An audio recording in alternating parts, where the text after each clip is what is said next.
দেশে তো এখন আর স্বৈরাচারী শেখ হাসিনা নেই। আমরা তো স্বৈরাচারকে বিদায় করেছি। এখন তাহলে কারা দেশ চালাচ্ছে? তাদের মধ্যে কি মানবিকতা নেই? তারা কি এদেরকে মানুষ মনে করে না? এখন যিনি সরকার প্রধান, তিনি না শান্তিতে নোবেল পেয়েছেন? এই দৃশ্যটা কি? কোন রকম শান্তির কোনো চিহ্ন এখানে দৃশ্য আপনি দেখতে পান? এই দৃশ্যটা কি? শান্তিতে নোবেল পাওয়া একজন ব্যক্তিকে ন্যূনতম বিচলিত করে না? উনি বলবেন আমি কি করব? আপনি অন্তত পক্ষে আর যদি কিছু করতে না পারেন পদত্যাগ করেন ভাই, আপনি পদত্যাগ করেন। আপনার যে নাম, আপনার যে পরিচিতি সারা দুনিয়া, তার সঙ্গে তো এই দৃশ্যটা মেলে না। এই লোকগুলো কি দেশদ্রোহী কেউ? এই নারী, এই শিশু, এরা কি এদেশকে ধ্বংস করার জন্য উঠে পড়ে লেগেছে? এরা কি রাষ্ট্রদ্রোহী?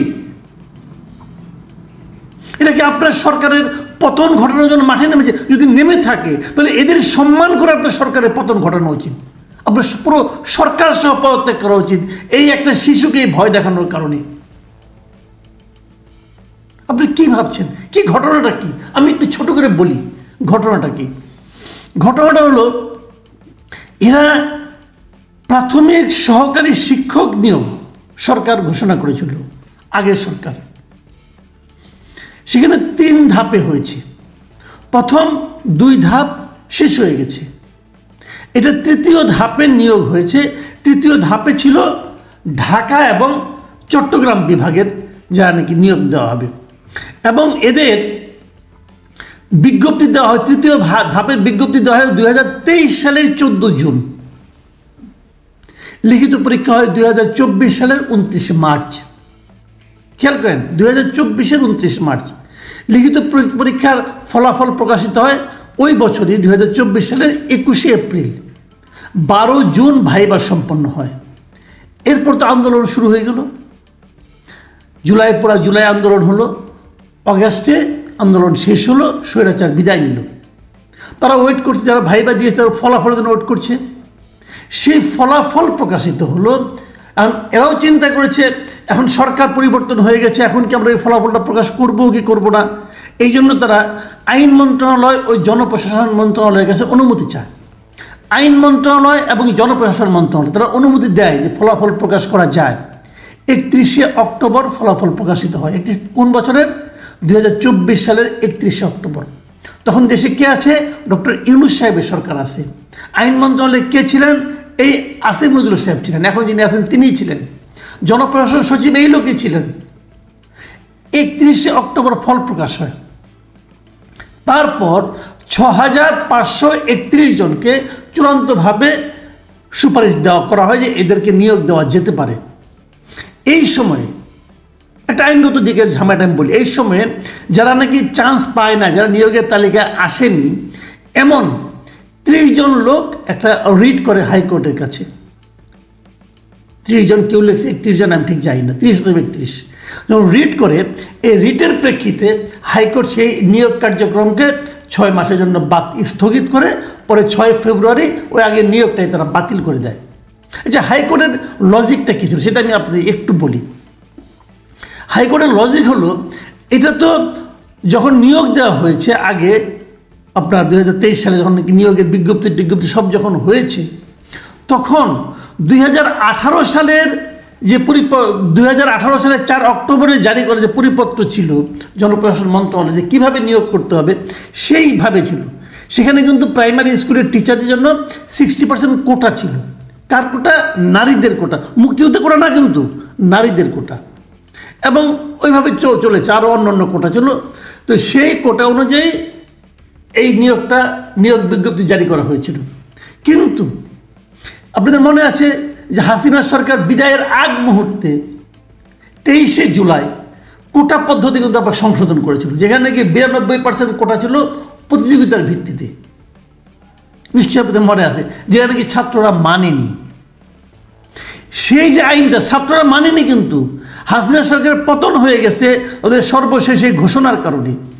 সেই ঘোষণাটা বিচারকরা তো আইন দেখে, সেই ঘোষণার আলোকে তারা এই নিয়োগটাকে বাতিল করেছে।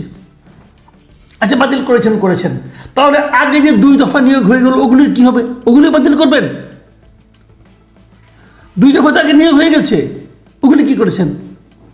ওগুলো তো বাতিল করেন নাই। তাহলে তৃতীয় ধাপের যে ঘটনাটা, এটা তো আপনারা বাতিল করলেন। এই যে 6531 জন, 6500 ফ্যামিলি, কিন্তু মাথায় রাখেন, এদেরকে যে বাতিল করে দিলেন, এরা কি করবে এখন? এদের কোনো চাকরি নাই। প্রাইমারি স্কুলের সহকারী শিক্ষক, কিন্তু সরকার এদিকে দেখবেন আপনি পুরনো লোকজনকে, অবসরপ্রাপ্ত লোকজনকে ধরে না চাকরি দিচ্ছে। আর এরা যে চাকরি, এটা কি রাজনৈতিকভাবে হয়েছে? এটা কি মুক্তিযুদ্ধের কোটা আছে? নেই তো।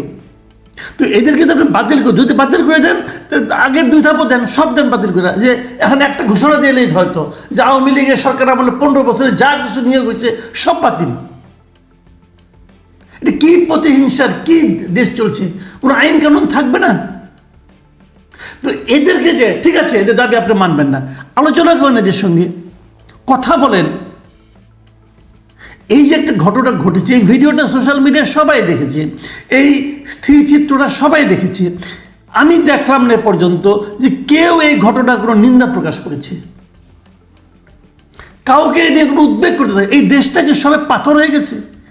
এই দেশের মানুষের কি মানে মানবিকতা বলতে কিছু নাই? সবাইকে পাথর, অথবা সবাইকে ভীত সন্ত্রস্ত? আমি মেলাতে পারি না, আমি কিছুই মেলাতে পারছি না। কদিন আগে, বেশি দিন না, মাত্র 10-12 দিন আগের কথাটা, 10-12 দিন আগে একটা ঘটনা বলি। এই শাহবাগে, এরা শাহবাগের মোড়ে, এই শিক্ষকরা, এরা শাহবাগের মোড়ে অবস্থান নিয়েছিল। তারপর তাদের জল কামান দিয়ে তাদেরকে সরিয়ে দেওয়া হয়েছিল। এই আমি যে দৃশ্যটা দেখলাম, এটা ওই জল কামানের দৃশ্যটা। জল কামান দিয়ে কীভাবে তাদেরকে এখান থেকে সরিয়ে দেওয়া হয়েছিল, লাঠিপেটা করা হয়েছিল। তারপরে কিন্তু তারা রাতের বেলা ওখানে অবস্থান করেছেন, রাত 9টা-10টা পর্যন্ত। আজকেও শুনলাম, আজকেও আছে।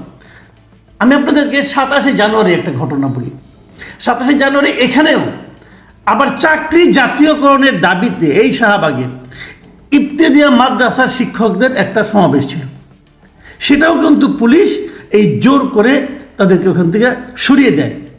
এই যে সরিয়ে দেয় জোর করে, এই ঘটনার প্রেক্ষিতে বর্তমান সময়ের সবচেয়ে আলোচিত সংগঠন জাতীয় নাগরিক কমিটি, তারা কিন্তু প্রতিবাদ করে। এবং তারা প্রতিবাদ করে কি বলে, যে এই ইবতেদাইয়া শিক্ষকদের উপর পুলিশি হামলা ও অভ্যুত্থান, এই হামলাটা অভ্যুত্থানের চেতনা পরিপন্থী। তো ইবতেদাইয়া মাদ্রাসার শিক্ষকদের যারা নাকি জাতীয়করণের দাবিতে আন্দোলন করছে, তাদের উপর হামলা যদি অভ্যুত্থানের চেতনার পরিপন্থী হয়, তাহলে নারী শিশুদের উপর যে হামলা হচ্ছে, এটা অভ্যুত্থানের পরিপন্থী না ভাই? এখন আপনাদের চেতনা জাগ্রত হচ্ছে না? আমরা এগুলি কি দেখছি? ইবতেদাইয়া হলে পরে অভ্যুত্থানের পরিপন্থী, নারী ও শিশু হলে অভ্যুত্থানের পরিপন্থী না। এটা কোন দেশে আছি আমরা? সারা দুনিয়ার কাছে এই ছবিগুলো যাচ্ছে, সারা দুনিয়া এগুলো দেখে কিভাবে মূল্যায়ন করছে। পরিষ্কার কথা, এই সরকার কিছুই হ্যান্ডেল করতে পারছে না। কিছু বললেই বলে 150 আন্দোলন, 500 আন্দোলন। আরে ভাই, আন্দোলনের সংখ্যা দরকার নেই। আপনি আন্দোলনগুলো হ্যান্ডেল করেন, এদেরকে রাস্তায় নামতে হয় কেন? আমি আগেও বহুবার বলেছি, আপনারা একটা ওয়েবসাইট করেন, আপনারা কতগুলি ইমেল দেন, ইমেল অ্যাড্রেস দেন, বলেন যার যত দাবি দেওয়া আছে সেই ইমেলে তারা পাঠানোর পর আপনারা এগুলি জাজ করেন, প্রত্যেকটা মন্ত্রণালয়ে জাজ করে তাদেরকে ইনফর্ম করেন। যুক্তি দিয়ে জাজ করেন, রাজনীতি দিয়ে জাজ করেন না। আপনারা তো অরাজনৈতিক দল, অরাজনৈতিক সরকার, বলেন তো রাজনীতির মতো কথা। আপনার প্রধান উপদেষ্টা, প্রেস সেক্রেটারি বলে যে আমাদের এটা অরাজনৈতিক সরকার, রাজনৈতিক সরকার। আরে ভাই, প্রেস সেক্রেটারি, আপনি কোন রাজনৈতিক দলের সদস্য ছিলেন? আপনি কিসের রাজনৈতিক সরকার? এটা রাজনৈতিক সরকারকে কে নিয়োগ দিয়েছে? রাজনৈতিক সরকারের কথা বলেন। অদ্ভুত এক দেশ, অদ্ভুত এক সরকার আমাদের উপর চেপে আছে। প্রিয় দর্শক, আমি আশা করব এই ধরনের দৃশ্য যেন আমাদের আর দেখতে না হয়। মানুষকে আর পেইন দিয়েন না আপনারা।